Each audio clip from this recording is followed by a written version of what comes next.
President. The Republican whip.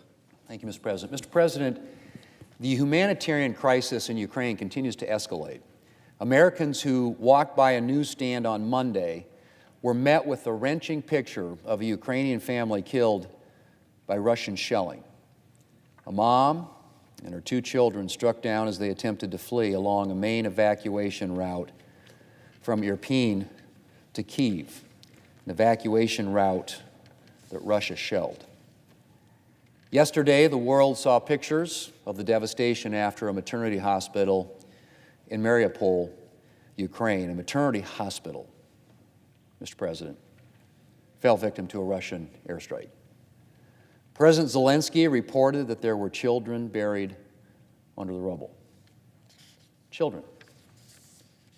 One newspaper reported, and I quote, "The bombing took place during what was supposed to be a ceasefire in Mariupol so that civilians could evacuate."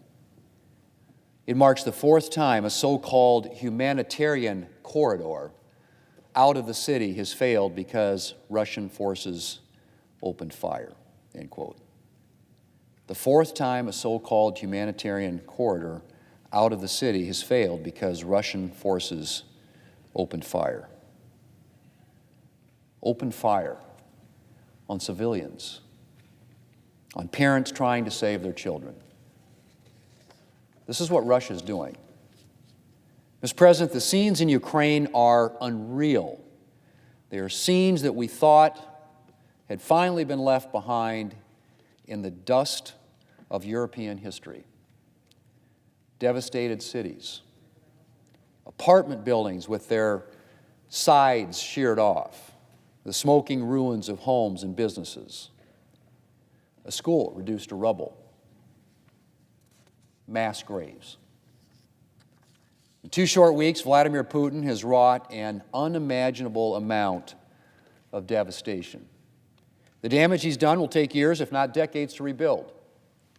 The scars may last much longer. And for what, Mr. President? For what? For one man's vision of a Russian empire. Vladimir Putin wants Ukraine, and he is apparently willing to destroy Ukraine to get it. Destroy Ukraine and devastate his own nation. Because Russia is suffering too as a result of Putin's war of aggression.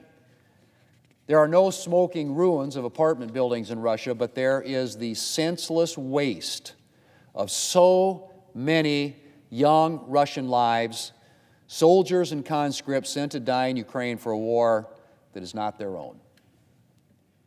There is Putin's brutal crackdown on protesters and journalists. And there is the economic devastation his nation will suffer, is already suffering, as a result of sanctions and companies' decisions to pull out of Russia to protest its unprovoked attack on Ukraine. Vladimir Putin is laying waste to 2 countries. Mr. President, these have been dark days for Ukraine, but the devastation in Ukraine has been met with determination. This is Ukrainians' fight, and they are not shrinking from it. The Washington Post recently reported that more than 66,000 Ukrainians who are outside the country have returned to answer President Zelensky's call to arms. That's 66,000 Ukrainians who could have sat in safety outside Ukraine, who have returned to help defend their country. Outnumbered as they are, the Ukrainian people are standing fast. And they are slowing down and in many places holding off the Russians. Soldiers and civilians alike have taken up arms to defend their nation. And it is clear that the spirit of Ukraine, now roused, will not be quenched. But, Mr. President, no matter the resolve of the Ukrainian people, Ukraine cannot hold out alone. Without military, intelligence, and humanitarian support from other free nations, Ukraine may fall. We can't sit by and let that happen. Congress is currently considering legislation to send additional military and humanitarian aid to Ukraine. I hope that we will be able to take a vote on this, and very, very soon. As I've said before, the United States was too slow to send aid to Ukraine and sanction Putin in the lead-up to Russia's attack. We can't afford to make the same mistake again. I commend President Biden for doing the right thing this week and banning American imports of Russian energy. Every dollar we send to Russia to purchase energy is a dollar that Russia can use to prosecute its war in Ukraine. Now we need to focus on developing our energy resources here at home.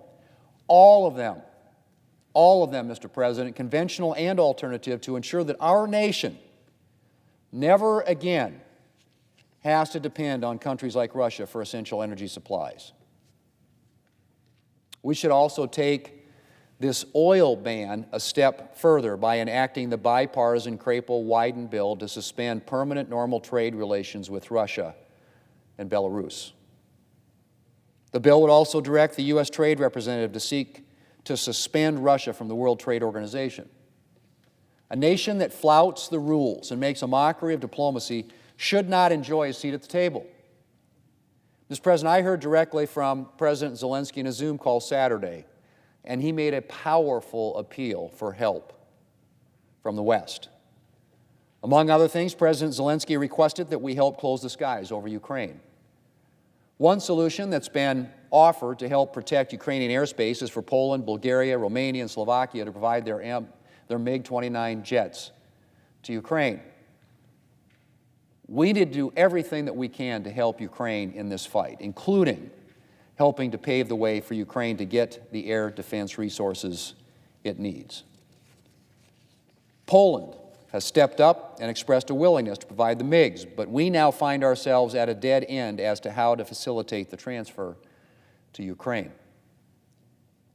Mr. President, we need to find a solution, and I encourage the administration to find a way to safely navigate the logistics of such a transfer. After all that Ukraine has managed to do, it would be a tragedy to see the country lose its fight because the United States and other NATO countries could not agree on how to get the Ukrainians the resources that they need. And Mr. President, while we should be cautious about what Putin may choose to do as his losses grow and his off-ramps dwindle, the United States and NATO cannot allow Moscow to dictate our actions. To do so would not only be to surrender Ukraine, but to give the green light to despotic governments the world over, from China to Iran. Mr. President, on Saturday, President Zelensky delivered an address to the Ukrainian people. Free people of a free country, he began. Free people of a free country.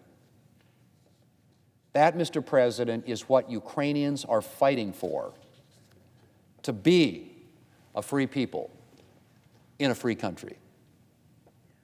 And I think their fight is very close to the hearts of the American people. For after all, for what did our forefathers fight but to be a free people in a free land? To have the right to determine their own destiny and to live free of oppression. Free people of a free country.